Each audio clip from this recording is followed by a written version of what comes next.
안녕하세요. 혹시 여러분은 이런 경험 해보셨나요? 처음에는 이 사람이라면 믿고 평생 함께 할 수 있겠다고 확신했는데 막상 결혼을 하고 보니 전혀 다른 사람이 되어버린 것 같은 기분 말이에요. 저는 그런 일을 겪으면서 많이 울기도 하고 때로는 제가 정말 바보 같다는 생각도 했어요. 하지만 시간이 지나고 나니 이런 격언이 떠오르더군요. 비 온 뒤에 땅이 굳는다. 비록 힘든 시간을 겪었지만 그 덕분에 지금의 제가 더 단단해질 수 있었던 것 같거든요. 지금부터 제가 겪었던 이야기를 솔직하게 풀어볼까 하는데요. 아마 비슷한 상황에 놓인 분들이나 혹은 이런 이야기에 흥미가 있는 분들이라면 조금은 공감하실지도 모르겠네요. 저는 여전히 활발하게 활동하고 있는 40대 중반 북디자이너입니다. 어릴 때부터 하고 싶은 건 마음껏 하며 자랐던 것 같아요. 그렇다고 제가 금수저 집안 출신이라는 것은 아니고요.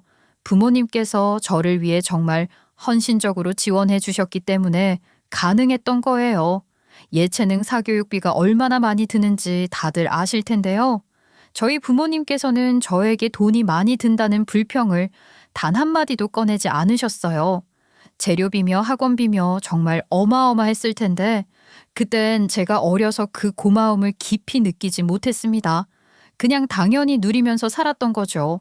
그런데 지금 생각해보면 우리 엄마와 아빠는 평범한 회사원이셨거든요. 매달 정해진 월급으로 집안 살림을 꾸려야 했을 텐데 얼마나 빠듯했을지 이제야 알 것 같아요. 시간이 한참 지나고 나서야 알게 된 사실인데요. 사실 우리 부모님께서는 맞벌이로 회사 다니시는 것 외에도 부업을 하시면서 제 뒷바라지를 해주신 거였습니다. 아빠는 퇴근 후에 동네 신문 배달을 하셨고 주말에는 공구 수리를 해서 추가 수입을 만드셨더라고요. 엄마는 집에서 뜨개질로 만든 가방과 스카프를 동네 상점에 납품하셨는데 그게 또 소소하더라도 생활비에 보탬이 되어준 거였죠. 그런데 그때는 바보같이 제가 이런 걸 전혀 몰랐어요. 그냥 일이 좀 늦으시는 줄 알았고 엄마와 아빠에게는 취미 생활 정도인 줄 알았죠. 지금 생각하면 얼마나 힘드셨을지 그 고생을 저 혼자 다 안아줄 수도 없는데 마음이 아프고 감사해요. 이런 부모님의 노력 덕분에 저는 대학도 원하는 예술 계열로 진학할 수 있었어요. 지금까지 이렇게 제가 좋아하는 일을 하며 살고 있는 건 전적으로 부모님 덕분이라고 생각해요. 뒤늦게 대학생이 되고 나서 우리 부모님이 어떤 헌신을 해주셨는지 깨달았는데요. 그러다 보니 가만히 앉아 있을 수 없겠더라고요. 그래서 저는 대학 시절 내내 열심히 아르바이트를 뛰었어요. 학교 끝나고 카페에서 아르바이트를 하고 주말엔 고깃집 서빙에 나갔습니다. 여름방학에는 땡볕 아래서 인형탈을 쓰고 풍선을 나눠주는 일도 해봤고 겨울방학엔 새벽마다 물류센터에서 상자를 나르기도 했어요. 그렇게 잠을 최소한으로 줄이며 아침부터 밤까지 쉬지 않고 일하다 보니 어느 날은 너무 피곤해서 쌍코피가 터지기도 하더라고요.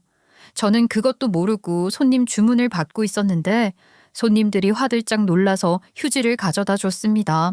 언제 쓰러져도 이상하지 않을 날들이었지만 부모님 생각하면 그저 힘을 낼 수밖에 없었어요.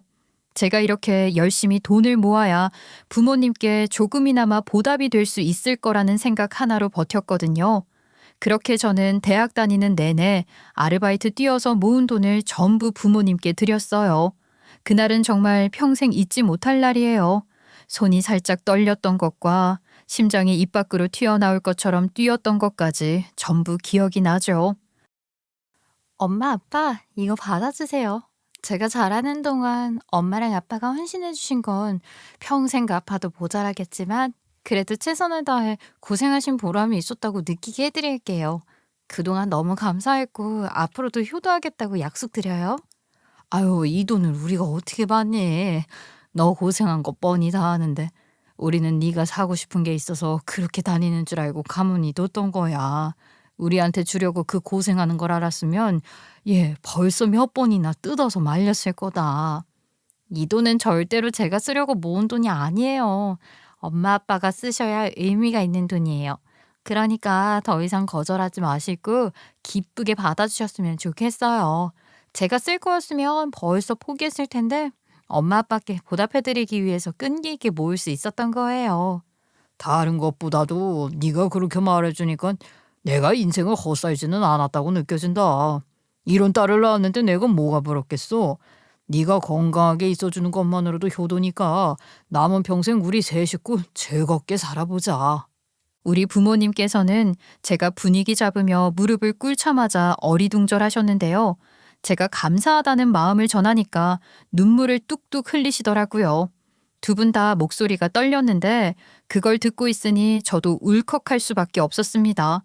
그날 우리 가족은 밤이 깊어가는 줄도 모르고 어린 시절을 추억하며 떠들었어요.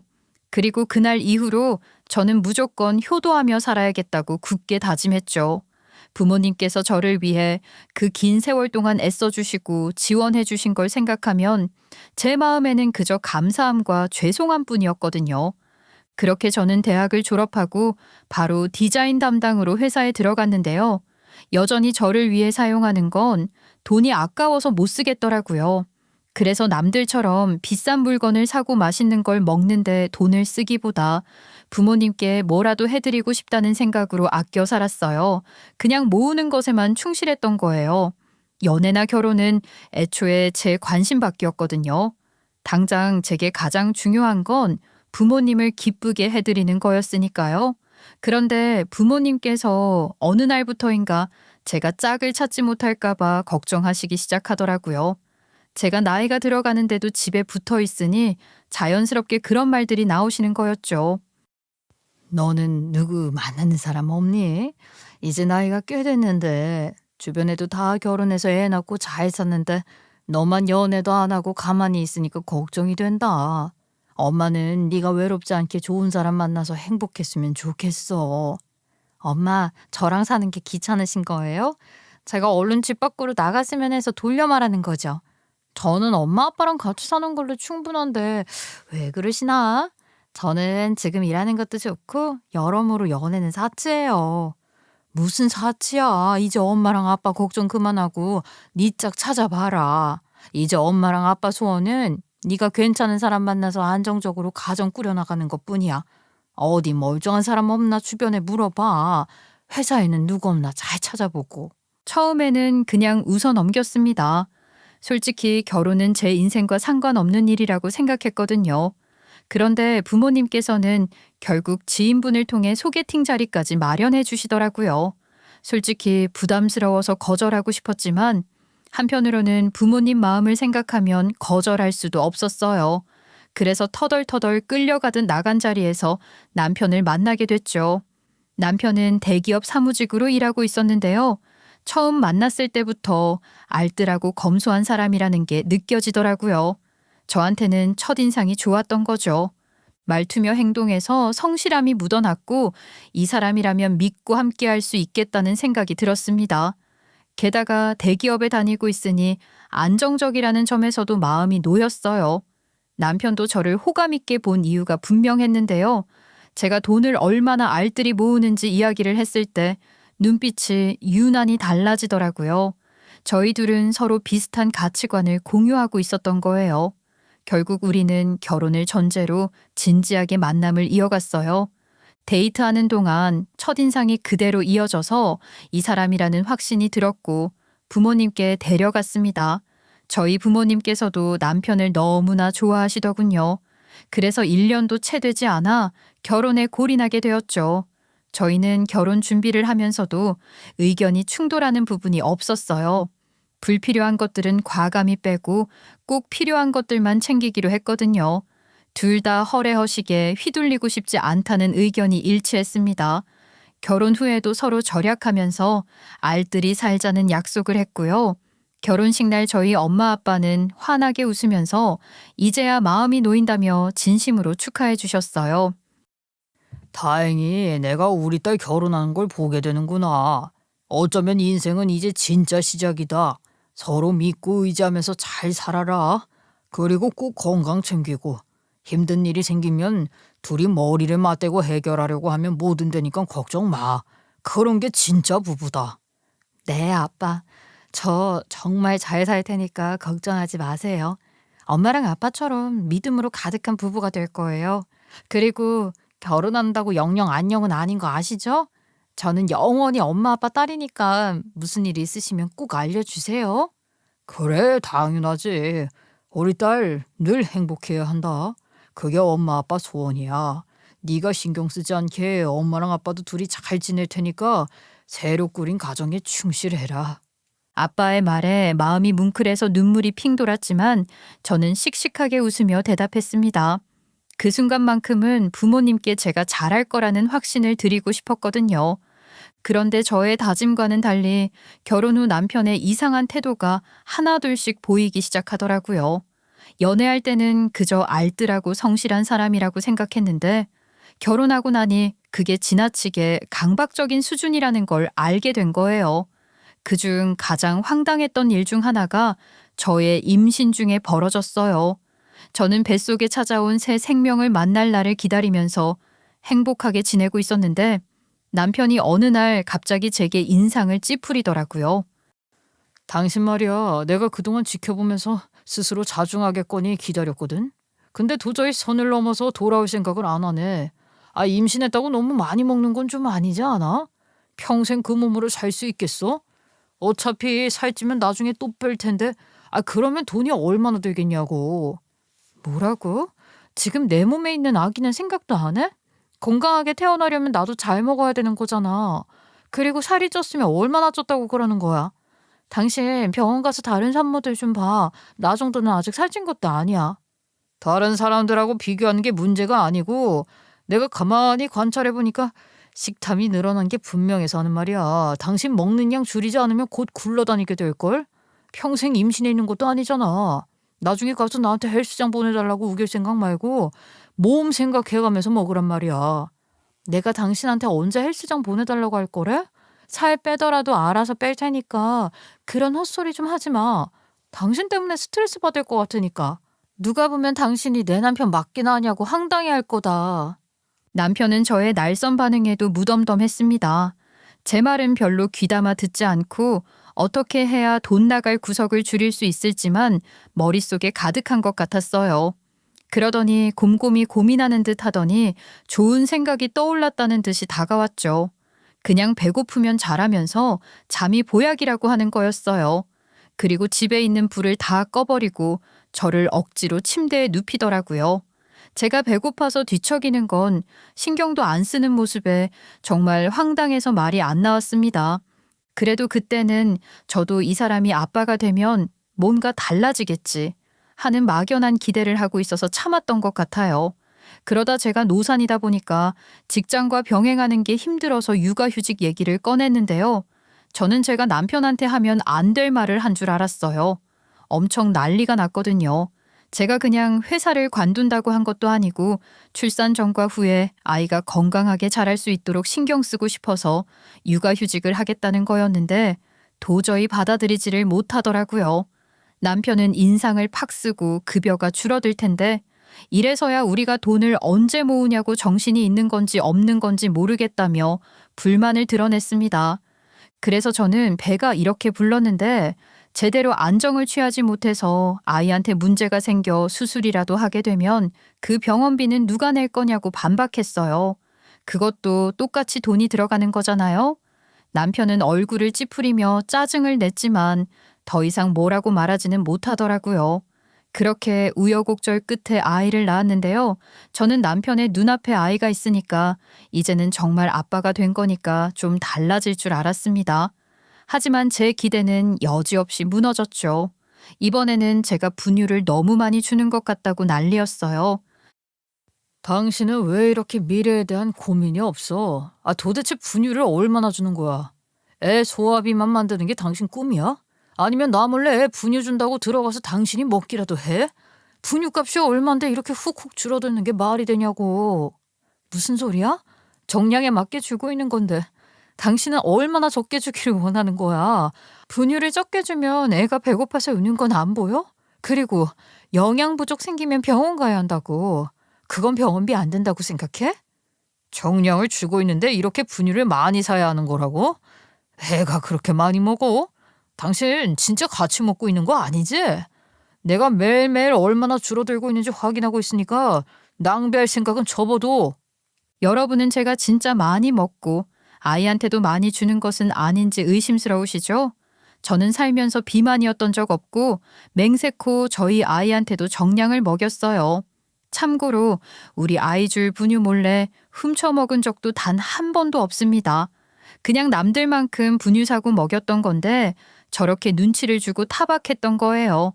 저희는 하루가 멀다 하고 티격태격하며 지냈어요. 남편은 본인의 방식이 옳다고 생각하며 고집을 부렸고 저는 제 입장을 지키기 위해 끊임없이 반박해야 했죠. 그러다 결국 몸이 어느 정도 회복된 후에는 아이를 시댁에 맡기고 복직하기로 했습니다. 남편의 잔소리가 너무 심해서 도저히 집에 붙어 있을 수가 없더라고요. 그리고 시어머니께 제 월급의 일부를 떼어드리기로 한 건 너무나 당연한 결정이었어요. 남편이 시어머니가 노동을 제공하는 거니까 대가를 드려야 한다고 설교를 했거든요. 솔직히 저도 연세 있으신 분께 공짜로 부탁드리는 건 좀 아니라고 생각해서 충분히 그럴 의향이 있었는데요. 그걸 또 잔소리처럼 얘기하니까 스트레스가 이만저만이 아니었습니다. 그런데 복직하고 나니 회사에서도 문제가 생기기 시작했어요. 주요 업무에서 제외되는 것은 물론 동료들의 눈빛에서도 묘한 불편함과 거리감이 느껴지더군요. 예전에는 같은 팀으로 함께 협업하던 사람들이 어느새 제게 중요한 정보는 잘 공유하지 않거나 대화 중에도 약간의 어색함이 흐르는 게 전해졌죠. 마치 제가 애 키우느라 곧 회사를 떠날 사람이라는 낙인이 찍힌 듯한 분위기더라고요. 그런 시선과 태도는 매 순간 저를 압박했고 그때마다 마음속에서 무언가가 조금씩 무너져가는 기분이었습니다. 그냥 몸이 힘든 거라면 저도 대학 다니면서 아르바이트 치열하게 해봤기 때문에 묵묵히 참을 수 있었을지도 모르지만 사람들 사이에서 이리 치이고 저리 치이는 느낌을 받으니까 고통스럽더군요. 저도 오래 다녔던 회사니까 버틸 만큼 버티고 싶었지만 결국 감당이 안 돼서 제 발로 회사를 나오게 됐어요. 그런데 이걸 남편에게 말했더니 또 노발대발 난리가 나더라고요. 제가 얼마나 고생스러운지는 관심도 없었어요. 남편이라는 사람이 내가 회사에서 스트레스 받고 위축된다고 하면 걱정해 주는 게 먼저 아니야? 정말 남보다도 못한 말부터 하는구나. 내가 그냥 놀고 먹고 싶어서 나온다는 것도 아니고 회사에 가면 내가 설 자리가 없는데 어떻게 버티라는 거야? 그러면 당신은 그냥 집에서 놀겠다는 거야? 애도 태어난 마당에 앞으로 돈 들어갈 곳 투성인데 어쩌자는 거냐고. 돈도 안 벌면서 어떻게 살겠다는 건지 설명 좀 해봐. 그렇게 앞일은 생각도 안 하고 막 사는 건 어디서 배운 건지 도통 모르겠네. 함부로 말하지 마. 내가 회사를 관두겠다고 한 거지 놀겠다고 한 것도 아닌데 재택으로 부업이라도 하면 되잖아. 그렇게 하면 내가 돈도 벌고 애도 볼 수 있으니까 어쩌면 더 나은 선택일지도 모른다고. 저는 더럽고 치사해서 재택으로 부업을 하겠다는 각서를 쓰고 나서야 완전히 퇴사할 수 있었습니다. 제 성격이 누구한테 의지하고 기대는 타입도 아니었을 뿐더러 자립심도 강하다 보니 남편한테는 별로 도움을 받고 싶지도 않았어요. 애초에 남편이 그런 걸 받아주는 성격도 아니었지만요. 그렇게 제가 집에 있게 되면서 아이를 돌보기로 했는데요. 시어머니가 용돈벌이가 없어져서 아쉬워하시는 게 티가 나더라고요. 그러면서 저한테 혼자 애 키우고 부업까지 하면 얼마나 힘들겠냐며 같이 있어주고 도와주겠다고 하셨죠. 그런데 솔직히 그 말이 별로 달갑지는 않았습니다. 시어머니가 우리 집에 계속 있게 되면 제가 육아를 어떻게 하는지 감시하는 기분이 들 것도 같았고 제가 부업으로 번 돈 중 일부를 또 떼어드려야 한다는 생각에 부담스럽기만 했거든요. 제가 부업으로 벌어봤자 그리 큰 수익이 나오는 것도 아니었으니까요. 그렇게 제 걱정이 커지던 와중에 평소에는 돈 쓰는 거 하나하나 꼬치꼬치 따지던 남편이 자기 어머니 용돈벌이 하시는 게 기특하다면서 자기가 용돈을 드리겠다고 먼저 나서더라고요. 우리 어머니 같은 시어머니가 세상에 또 계실 줄 알아? 보통은 그냥 공짜로 용돈 달라고 손만 내미는 게 전부일 거란 말이야. 근데 우리 어머니는 당신 힘들지 않게 도와주면서 용돈벌이 하시겠다고 하니 이거 얼마나 감사해. 그래, 나는 남의 돈 그냥 홀라당 까먹는 사람은 아니다. 내가 너보다 육아 베테랑이니까 옆에 같이 있어주는 것만으로도 충분히 힘이 될 거야. 그리고 이런 남편이 또 어딨니? 나는 너한테 도움 주는 거니까 네 돈 받으려고 했더니 우리 아들이 먼저 네 부담 덜어주는 거 봐라. 우리 어머니께 드리는 건데 뭐가 아깝겠어요. 그냥 감사할 뿐이죠. 요즘은 황혼유가 먼저 거부하는 분들이 많다던데 어머니가 먼저 말씀해 주셔서 든든해요.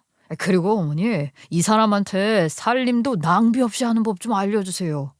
둘이서 쿵짝을 맞춰가며 헛소리를 나누는데 어이가 없었습니다. 그래도 남편이 자기 돈으로 용돈 줄 거라고 하니까 굳이 반대하지는 않았어요. 비록 시어머니랑 시간을 보내게 된 건 거북하지만 그거 말고는 제가 손해볼 게 없잖아요. 시어머니는 그렇게 아침마다 남편 출근 시간에 맞춰 우리 집에 오셨어요. 그런데 집에 도착하자마자 거실 소파에 누워 낮잠부터 주무시더라고요. 아이 우는 소리가 집안을 가득 채워도 시어머니는 눈 한 번 깜짝하지 않고 오히려 시끄럽다고 귀를 막으며 주무셨습니다.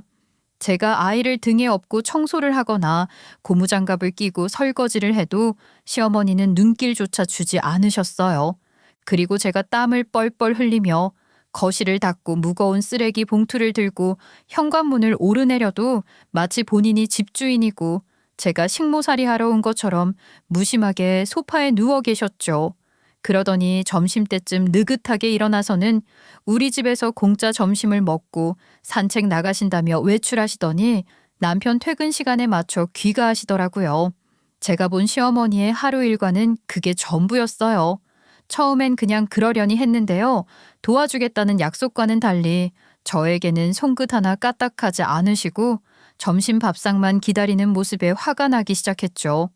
게다가 용돈은 따박따박 받아가는 게 웃기잖아요.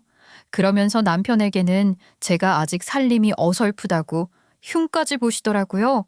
제가 떡하니 곁에 있었는데 그러는 게 기가 막혀서 참을 수 없었죠. 어머님, 오전 내내 주무시고 오후 내내 밖에 계셨는데 제가 살림을 어설프게 한다는 걸 어떻게 하셨대요? 어머님, 저희 집으로 출근 시작하신 후로 단 한 번도 저 도와주신 적 없잖아요.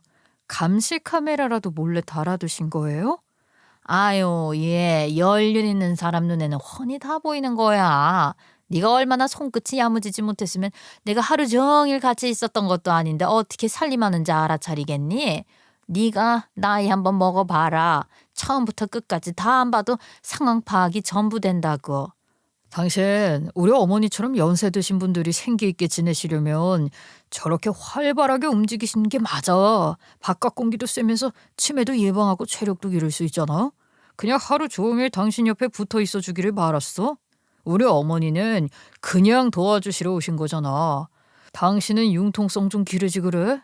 당신이야말로 맨날 첫날 융통성 없이 살길래 당연히 문제 삼을 줄 알았거든. 나한테는 그렇게 꼬치꼬치 난리치더니 어머님이 그냥 돈 받아가시는 건 괜찮은가 보지?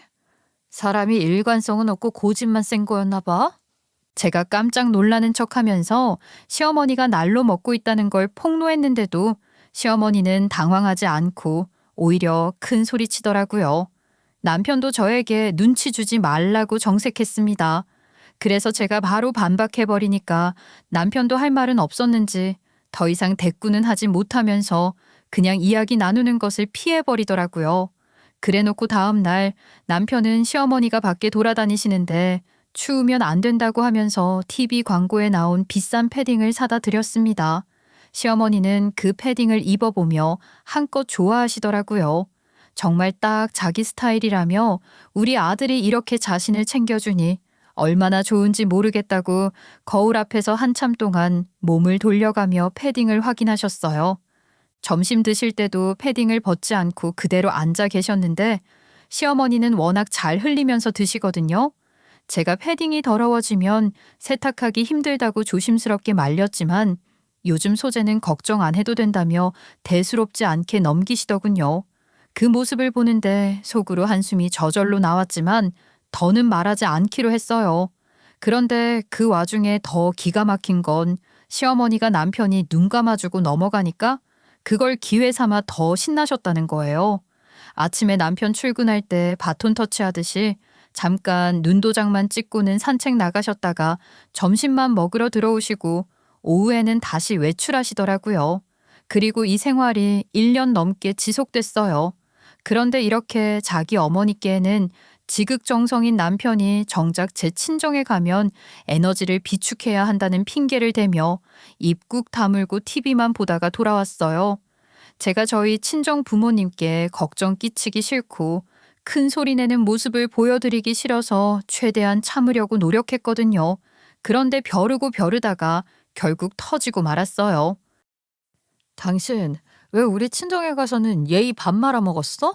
입에 뭐 꿀이라도 바른 줄 알았어 나는. 당신이 우리 집 가서 하는 게 뭐가 있다고 에너지를 비축한다는 거야? 우리 엄마 아빠가 당신한테 장작이라도 패달라고 했어? 내가 남의 부모님께 어떻게 대해야 할지 잘 몰라서 그래. 내가 괜히 헛소리했다가 당신 부모님 마음 상하게 하느니 얌전히 문제 일으키지 않고 돌아오는 게 낫지 않겠어? 장모님이랑 장인어른도 나한테 뭐라고 안 하시는데 왜 당신이 그래? 나는 어머님께 최대한 예의 갖추는 거 안 보여? 진짜 선 한번 제대로 그어보자 뭐 이거야? 남의 부모님을 어떻게 대해야 할지 모르겠다는 건 뭔 말이야? 그럼 당신은 사회생활 자체가 어렵다는 건데 그냥 퇴사하고 집안일하는 건 어때? 내가 다시 직장 알아볼 테니까. 그 말을 듣고 나서야 남편은 겉으로라도 우리 부모님께 안부를 묻고 스몰톡하는 척은 하더라고요. 저희 엄마 아빠는 처음에는 과묵한 줄만 알았던 사위가 먼저 말을 건네니까 어색해 하셨지만 이 사소한 변화를 반가워하시는 눈치였어요. 그렇게 저는 남편이 공평해야 한다고 주장하면서도 시어머니한테만 지나치게 팔이 안으로 굽는 게 얄미워서 결혼 생활 3년 동안 벼르고 있었던 계획을 드디어 실행에 옮기게 되었습니다. 바로 남편 카드로 친정집 명절장을 봐드린 거죠. 남편은 본인 주머니에서 나갈 때는 꼭 선을 긋곤 했는데 이번에는 제가 먼저 친정을 챙겨봐야겠다는 생각이 들더라고요. 시장에 가서 신선한 야채며 고기를 하나하나 고르면서도 마음속 한편에는 남편이 이걸 알면 어떤 반응을 보일지 궁금했어요. 그렇게 친정집에 재료를 전해드리면서 부모님께서 고마워하시는 모습을 보고는 비로소 마음이 놓였죠. 솔직히 그 금액이 정말 높았다면 제가 선뜻 남편 카드를 쓰기는 망설였을 거예요. 하지만 시어머니께 사드린 비싼 패딩에 비하면 아무것도 아니었어요. 그런데도 남편은 화를 참지 못하고 난리를 치더라고요. 반차까지 쓰고 집에 와서는 어쩌면 이럴 수 있냐며 소리를 질러대는데 누가 보면 제가 명품이라도 긁고 온 줄 알겠더군요. 아니 공평해야 한다고 그렇게나 노래를 부르더니 이건 또 싫어?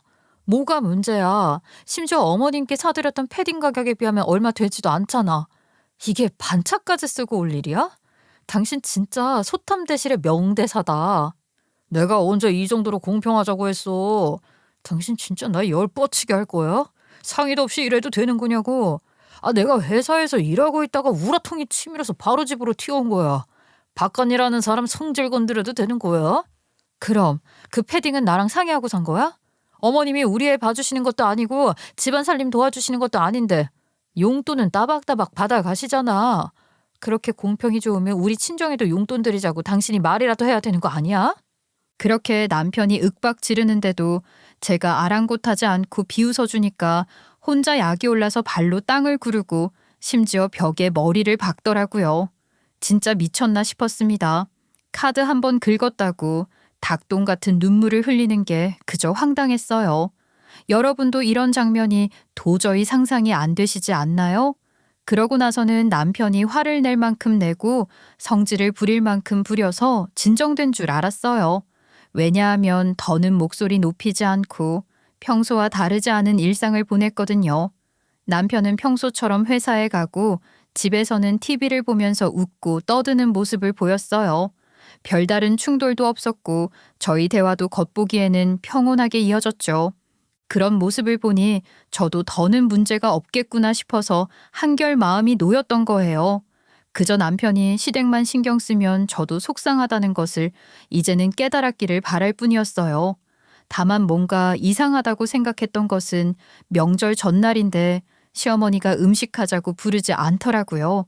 제가 남편에게 무슨 일이 따로 있는 거냐고 물어도 다 생각이 있으실 거라며 태평했습니다. 그렇게 명절 당일이 되었는데 저희는 시댁에 갔거든요. 그런데 갑자기 남편이 저를 보고 차에서 내리지 말라고 하더니 무슨 일인가 싶어 물어볼 새도 없이 시댁 식구들을 차에 태우고 친정집으로 향하는 거예요. 시어머니랑 시아버지, 큰 아주버님까지 전부 다 기다렸다는 듯이 올라탔죠. 제가 무슨 일이냐고 물어도 시댁 식구들은 대답도 하지 않고 그냥 기분 좋아 보였어요. 저만 어리둥절한 상태였고 남편은 입을 꾹 다물고 고집스러운 표정을 짓고 있었죠. 친정에 도착하니까 저희 부모님은 벌써 왔냐면서 반겨주셨는데 뒤로 시댁 식구들까지 줄줄이 몰려와 있는 걸 보고 당황하시더라고요. 이 상황을 어떻게 받아들여야 할지 모르시는 것 같았습니다. 그 와중에 남편이 시댁 식구들에게 무슨 말을 했던 건지 다들 고개를 빳빳이 들고 당연히 와야 할 때 온 사람들처럼 행동했어요. 엄마가 문을 활짝 열어준 것도 아닌데 밀치고 집 안으로 우르르 들어가더라고요. 시아버지는 거실 한가운데 앉아서 손을 흔들며 친정 부모님께 잘 지냈냐면서 건성으로 안부를 물으셨고 본인들이 여기까지 직접 행차해줬다는 듯이 태도가 마치 호의를 베푸는 것처럼 보였어요. 그 모습을 보고 저는 더 이상 참을 수 없더군요. 남편을 똑바로 쳐다보며 지금 이게 대체 뭐 하는 행동이냐고 왜 이런 일을 벌이는지 도무지 이해할 수 없다고 따져 물었죠. 친정 부모님께서 얼마나 당황스러우셨을지 조금이라도 생각해 봤냐고 말이에요. 제 질문에도 남편은 대답 대신 어이없다는 표정을 지으며 자리에 털썩 앉았습니다. 시댁 식구들은 본인들이랑 관련 없는 일이라는 듯이 음식을 담기 시작했어요. 저희 어머니는 웃음을 지으면서도 끝까지 예의를 차리시려고 애쓰셨지만 그 속마음이 얼마나 불편하셨을지는 뻔히 느껴지더라고요. 장모님, 명절 음식 다 하셨죠? 그거 이 사람이 재료 사다 드린 거잖아요. 제가 어떻게 하냐면 이 여자가 글쎄 제 허락도 받지 않고 제 카드를 걸고서 장모님네 명절장을 봐줬더라고요. 그거 제가 결제한 거니까 저희 식구들도 다 같이 먹어야 공평하지 않겠어요? 아이고, 자네가 그렇게 공평이 중요하다고 생각하는 건 좋다만 가족이 되었으면 서로 베풀고 나누는 것도 알아야 하는 거 아니겠어? 이건 너무 당황스러운데 미리 말을 하고 온 것도 아니잖나. 그리고 사돈들도 아드님의 주장에 다들 동의하시는 건가요? 제가 산 거니까 당연하죠, 장모님. 제가 재료값을 지불한 셈이니까 장모님께서 수고하신 노동에 대한 대가는 따로 드릴게요. 저희 어머니가 육아 좀 도와주시겠다고 해서 집으로 출근하고 계신데 제가 용돈 좀 드렸다고? 이 여편네가 뿔난 거니까요. 제 인생에서 그렇게 분노했던 순간이 또 있을까 싶습니다. 완전 지 기분 나빴다고 우리 엄마한테 예의 반말아 처먹은 말을 던진 거잖아요. 시댁 식구들도 사돈 어려운 줄 모르고 쪼르르 따라온 게 기가 막혔고요. 제가 그동안 우리 친정 부모님 속상하게 만들고 싶지 않아서 필사적으로 이런 놈인 거 숨겼는데 결국 다 드러나 버리고 만 거예요. 그 와중에도 남편은 본인이 뭐라도 되는 것처럼 자기가 하늘 아래 부끄러움 한 점 없이 살아온 사람이라 감정적으로 호소하는 거 이해하지 못하겠다고 당당하게 굴었습니다. 엄마는 남편의 그런 태도에 기가 차다는 듯이 한숨을 쉬시더니 말없이 식탁 위에 서류 한 통을 올리셨어요.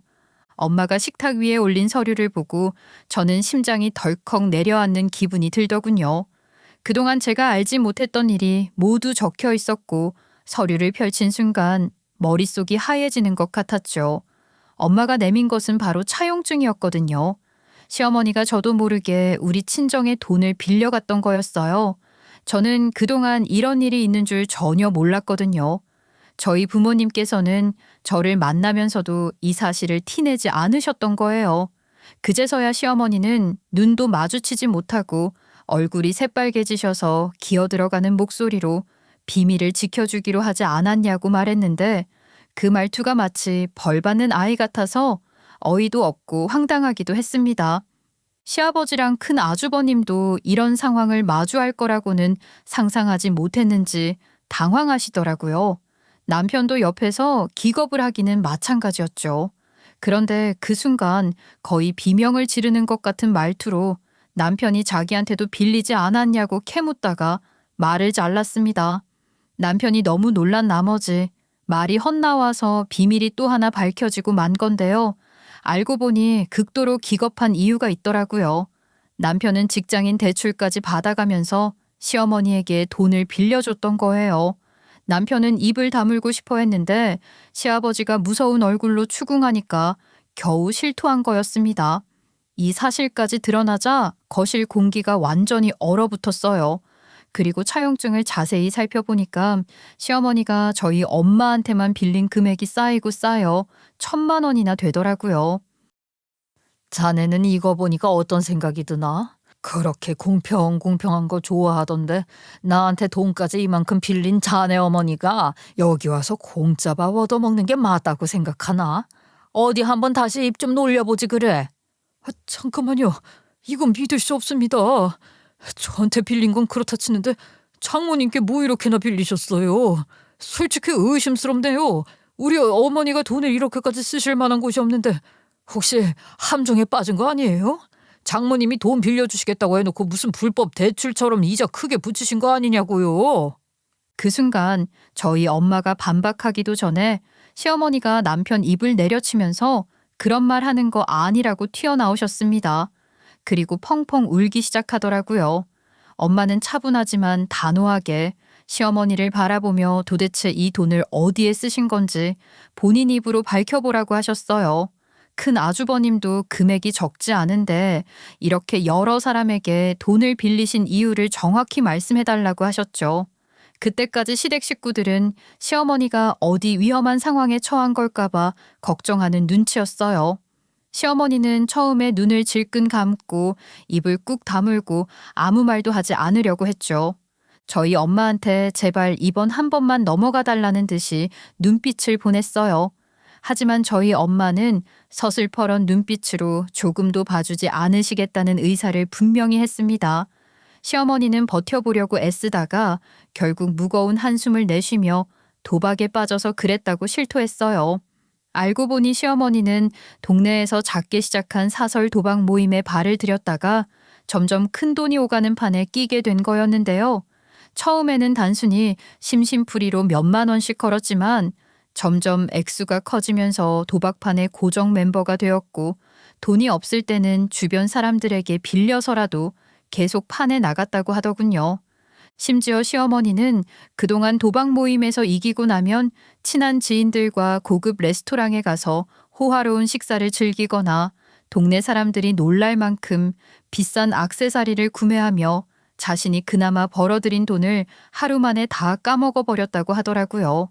게다가 그런 고가의 액세서리를 한번 착용하고 질렸다면서 주변에 뿌리기까지 했댔죠. 시아버지와 큰아주버님까지 시어머니가 이렇게까지 사치를 부리며 놀러 다녔다는 사실을 전혀 몰랐다는 듯이 얼굴이 하얗게 질려 있었어요. 특히 남편은 그 이야기를 듣고 충격에 빠져 말을 잇지 못하더니 갑자기 시어머니를 강하게 노려보았습니다. 그 돈이 전부 도박하는 곳에 쓰인 거냐고, 자신에게 돈을 빌려갈 때는 분명히 우리 가족을 위해 필요한 돈이라고 했던 게 결국 이런 결과를 불러들인 거냐고 따져 묻더라고요. 남편의 목소리는 떨렸고 분노와 실망이 섞인 얼굴로 시어머니를 바라보는 모습이 너무나 혼란스러워 보였어요. 하지만 시어머니는 남편의 말에 고개를 숙인 채 아무런 대답도 하지 못했습니다. 시아버지는 손을 떨며 안경을 벗어 테이블에 내려놓았고 큰 아주버님은 믿기지 않는다는 듯 고개를 가로저으며 한숨을 내뱉더라고요. 저는 그 장면을 지켜보면서 시댁의 진짜 민낯을 본 것 같아 더 이상 아무런 기대도 남지 않았다는 생각이 들었어요. 그런데 더 충격적인 건 시어머니가 시댁집을 몰래 월세로 돌려놨다는 사실까지 밝혀졌다는 점이에요. 그 말의 거실은 완전히 정적에 휩싸였고 모두가 서로를 쳐다보며 이 황당한 상황을 받아들이려 애쓰는 모습이었어요. 시아버지랑 큰 아주버님은 완전히 머리에 뚜껑이 열렸고 남편은 넋이 나가 있었죠. 그 와중에 엄마만이 깊은 한숨을 쉬며 시어머니를 똑바로 쳐다보시더라고요. 저는 그동안 안 싸더니 무슨 사정이라도 있으신가 싶어서 믿고 돈을 빌려드렸던 거예요. 근데 정작 우리 딸은 이런 취급을 받고 있었던 게 말이 된다고 생각하세요? 심지어 돈 빌려간 입장이면서 명절에 아들 따라 공짜밥 얻어먹으러 쪼르러 오시는 건 양심이 있는 건가요? 아유, 그냥 가족끼리 다 같이 모여서 화목하게 명절 지내자는 의미로 온 거예요, 사돈. 다른 뜻은 없었으니까 제발 용서해 주세요. 제가 경솔하게 생각해서 실수했던 것 같습니다. 사돈께서 은혜를 베풀어 주셔서 저는 항상 감사하게 생각하고 있어요. 감사하게 생각하는 사람의 태도가 아니던데요. 제가 비밀로 지켜드리기만 하면 그렇게 아나무인으로 굴어도 되는 줄 아셨어요. 이제 더 이상 기다려드릴 수 없습니다. 당장 갚으세요. 남의 돈으로 도박하면서 며느리 구박하고 아들도 말리지 않은 꼬락서니 저는 못 보겠네요. 엄마는 그나마 시어머니가 제 육아를 도와주신다고 하니까 고맙게 생각하셨던 것 같은데 실상을 알고 실망이 크신 것 같았습니다. 엄마도 시어머니가 도박판에 끼어들어 있었던 건 최근에 알게 되신 거라고 했죠. 엄마의 단호한 태도에 시어머니는 아무 대꾸도 하지 못했고 남편은 그제야 엄마에게 무릎을 꿇고 죄송하다고 사죄하기 시작했어요. 그런데 그 모습마저 솔직히 믿음이 가지는 않더라고요. 남편의 눈빛에는 후회보다는 겁먹은 기색이 역력했거든요. 엄마가 경찰에 신고해서 시어머니가 도박죄로 잡혀가실까봐 걱정되는 모습이 뻔히 느껴졌죠. 하지만 엄마는 남편의 허울 좋은 사과를 받아들이지 않고 경찰에 연락하셨어요. 남편은 시어머니를 붙잡고 이제 어쩔 거냐면서 눈물을 흘리고 시아버지와 큰 아주버님은 자기네들과는 관련이 없는 일이라며 선을 긋는 태도를 보였습니다. 하지만 그동안의 행동을 봐선 시댁 모두가 똑같이 얄팍한 사람들이라는 생각이 들더라고요.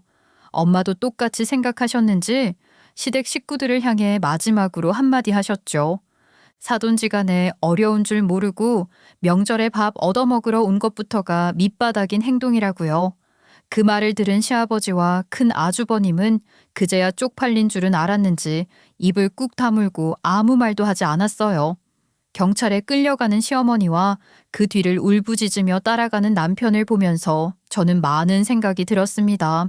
그동안 억눌렀던 감정이 터져 나오는 것 같기도 했지만 가장 컸던 건 후련함이었던 것 같아요. 제가 그동안 참아왔던 일들이 드디어 모두 드러났으니까요. 그리고 또 느꼈던 건 안에서 새는 바가지가 바깥에서도 샌다고 한번 무례하게 군 사람이 다른 사람에게 예의 바를 리 없다는 생각이 들더라고요.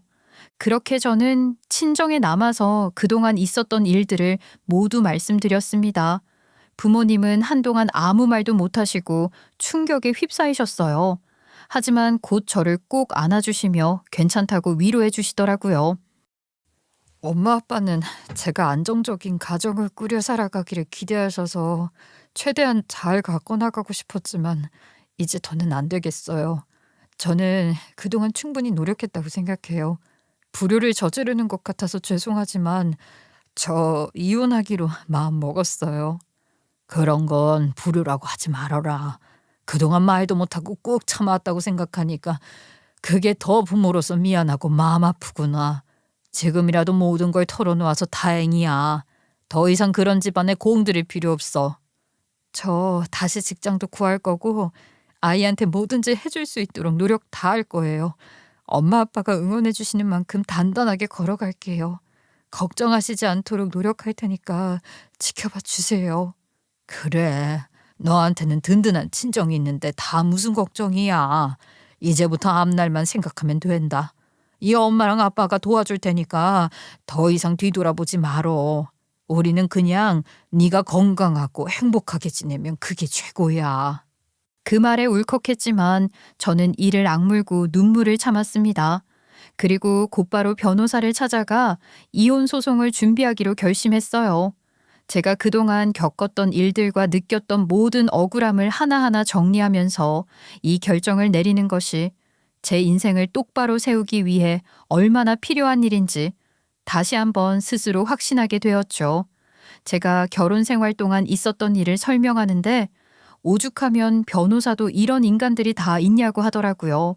그렇게 제 손으로 변호사 선임 계약에 사인하면서 이 결심이 지금의 상황에서 저와 아이를 위한 가장 옳은 길이라는 깨달음이 점점 더 선명해졌어요.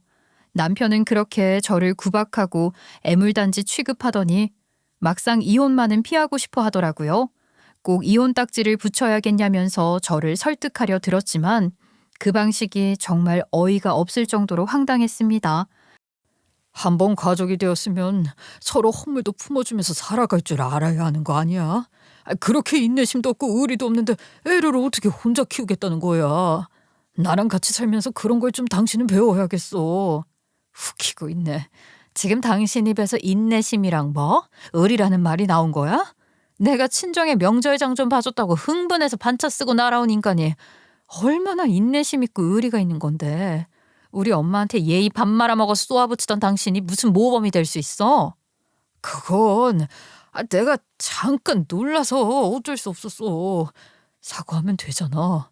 잘못했어 그래. 다시 한번 생각해주면 안 될까? 지금 우리 어머니도 저렇게 되신 마당에 나한테 당신까지 사라지면 나는 가족도 뭣도 없이 어떻게 버티라는 거야. 정작 내가 직장에서 고생하고 육아에 허덕일 땐 돈 없다고 그렇게 난리치더니 이제 와서 가족이니까 힘을 달라는 게 참 웃기다. 당신 어머니도 염치 없는 게 돈을 갚을 생각부터 해야 되는 거 아니야? 왜 당신이 부른다고 우리 친정에 밥 얻어먹으러 오는 건데 그렇게 구질구질하게 행동하면서도 부끄러워할 줄 모르는 게 참 대단하다. 남편은 얼굴이 벌개져서 뭔가 반박하려는 듯 했지만 결국 입을 다물고 말았어요. 무슨 말이나 할 수 있었겠어요. 저는 단 한마디도 틀린 말을 하지 않았으니까요. 그러고 나서 제가 시어머니를 사기죄로 고소하겠다고 하니 남편은 갑자기 태도가 돌변했습니다. 제발 고소만은 하지 말아달라고 애걸복걸하면서 자신이 적금을 깨서 저희 친정엄마에게 돈을 갚겠다고 약속하더라고요. 그리고 저에게 위자료 명목으로 돈을 더 얹어주겠다고도 했죠. 물론 양육비도 따로 받기로 했고요. 하지만 저는 남편의 말을 그대로 믿고 기다리기만 할 수는 없었어요. 한 입으로 두 말할 가능성이 충분히 있는 인간이었으니까요. 그래서 저는 아예 위자료와 양육비를 일괄로 한꺼번에 받아내고 이혼을 확정지었습니다. 전 시어머니는 도박 혐의로 벌금을 물게 되었다는데요. 나중에 알고 보니 전 시어머니가 돈을 빌린 곳이 우리 친정뿐만이 아니었더라고요. 전 남편은 그 빚들을 대신 갚아주느라 허덕이고 있다고 했습니다. 전 시어머니와 전 남편, 전 시아버지와 전 큰 아주버님까지 내 식구가 반지하로 이사 갔다고 했죠. 그 와중에도 전 시어머니는 정신 차리지 못하고 몰래 도박판에 놀러 갔다가 전 남편에게 걸렸댔어요. 다행히 게임에 끼어들기 전에 잡아온 거라 돈까지 새어나가지는 않았다고 했지만요. 이걸 제가 어떻게 알았냐면 전 남편이 저한테까지 연락해서 돈 좀 빌려줄 수 있겠냐고 물어보더라고요. 그렇게까지 빌빌 기고 싹싹 비는 걸 처음 듣는 것 같았습니다. 하지만 저는 단호하게 거절했어요. 과연 갚을 수나 있을지 의문스러운 상태였으니까요. 이제는 제 삶의 전 시댁 식구들이 다시는 발을 들일 여지를 주고 싶지 않았어요. 지금 저는 친정에서 아이를 키우며 부모님의 도움을 받아 육아 걱정 없이 지내고 있습니다. 다행히 새로운 직장을 구해서 북디자이너로 다시 일도 시작했어요. 오랜만에 회사를 다니는 거라 걱정도 있었지만 직장 동료들과 원활하게 지내면서 제 실력을 인정받아 열심히 일하고 있답니다. 직장 동료들과 회식을 하면서 워킹맘이라고 털어놓으니까 다들 고생이 많다면서 오히려 격려해 주더라고요. 지난 직장에서 겪었던 일이 다시 한번 일어날까봐 걱정하지 않아도 되어서 너무 좋아요. 물론 이혼 과정은 쉽지 않았고 마음의 상처도 컸지만 지금은 제가 오롯이 저 자신과 제 아이를 위해 살고 있다는 생각에 후련해요. 친정에서 부모님의 지지를 받으며 함께 화목하게 지내니까 제 인생을 다시 되찾은 것 같은 기분이 들어요. 무엇보다도 이제는 남의 눈치를 보지 않고 제 마음대로 살 수 있다는 게 가장 큰 자유라는 걸 깨달았네요. 전 남편 같은 인간을 인생에서 만나지 않았다면 좋았겠지만 그래도 제 곁에 있는 아이를 생각하면 제 인생에서 아예 지워버릴 일은 아닌 것 같습니다. 그래서 전 남편과 전 시댁에서 참아왔던 시간들이 결국은 저를 더 단단하게 만들어줬다고 마음을 바꿔 먹었어요. 그리고 저를 끝까지 믿고 응원해준 부모님 덕분에 지금 이렇게 다시 웃을 수 있게 된 것 같아요. 앞으로는 아이와 함께 더 나은 미래를 위해 열심히 살아가려고 해요. 이제야 정말 저다운 삶을 되찾았다고 느끼는 요즘이니까요. 제가 경험했던 일들과 느꼈던 감정을 나누면서 누군가에게 작은 위로라도 될 수 있다면 그걸로 충분히 보람을 느낄 것 같아요. 여러분도 힘든 시간을 겪고 있다면 이 이야기가 조금이나마 용기와 위로가 되길 바랍니다. 함께 해주셔서 정말 감사드려요.